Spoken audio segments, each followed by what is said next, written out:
Inside the ER, the life and lessons of Dr. Chris Endfinger. Most people avoid hospitals. Dr. Chris Endfinger walks into one almost every day. He's an emergency room physician with nearly 30 years of experience.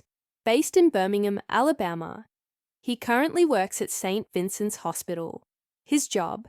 Handling the unknown, traumas, heart attacks, broken bones, and the worst days of people's lives.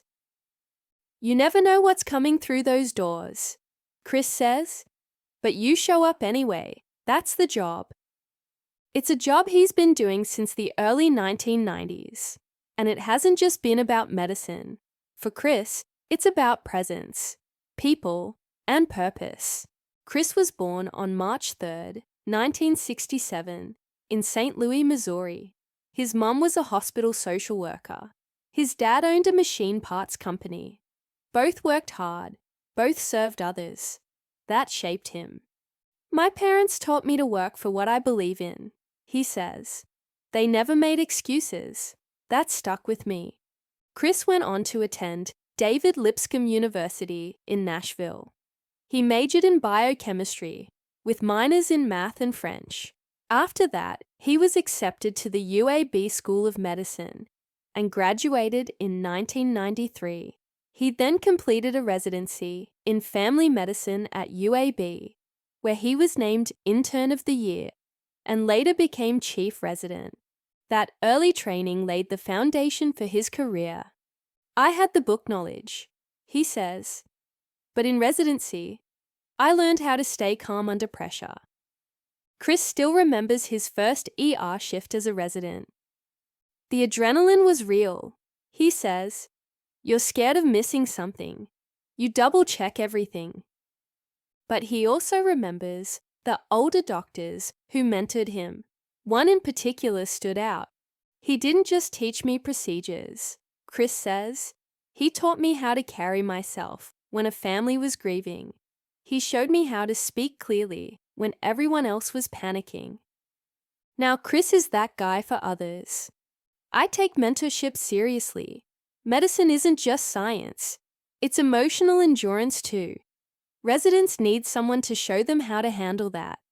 In 2004, Chris became the ER director at Gadsden Regional Hospital. He led the department until 2007.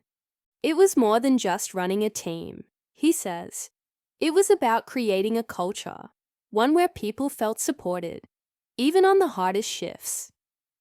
That leadership style came from experience, not a manual. When a new doc sees you working weekends, staying late, and helping clean up, they start to trust you. That's how you lead, not from the top, but alongside them. Faith is central to Chris's life. He's a longtime member of Crossbridge Church of Christ. He's also been on several medical mission trips to Honduras. I didn't go into medicine thinking it was a ministry, he says, but over time, I started seeing it that way. On those trips, he treated patients with very limited resources. One clinic had no running water, he recalls, but the people were grateful, and that reminded me, this work isn't about tools, it's about presence. He adds, sometimes the best thing you can do isn't fix something. It's to sit with someone while they hurt. Chris has been married to his wife Amanda for 33 years. They have 2 kids, Captain Grace Fig, a West Point grad and Army officer, and Connor Endfinger, a UAB business grad working in sales at True Green. Chris is also a proud grandfather to James. When I treat someone's child, I think of my own, he says. Being a dad, and now a granddad, has made me more empathetic. He often tells residents, that patient is someone's whole world. Don't ever forget that. Emergency medicine is intense. It runs 24/7.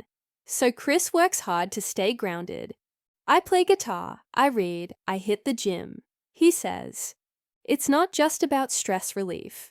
It's about staying human. You can't care for others if you're empty yourself. He says, faith first, family second, then work. That order helps me stay focused. Chris believes experience still matters, even in the age of AI and advanced diagnostics. Technology is great, but it doesn't teach judgment. He says, knowing when not to act is just as important as knowing how to. He teaches young doctors to watch, reflect, and ask questions. Sometimes, the most important part of a shift isn't the procedure. It's the talk you have in the break room afterward. That's where growth happens. Chris Endfinger doesn't think much about legacy. I don't want a plaque, he says. If people remember that I cared about my team, my patients, and doing the right thing, then I did my job. His story is one of quiet resilience, of service, and of showing up again and again when it matters most. In his words, you won't always save the day, but you can always show up with heart, and that's enough.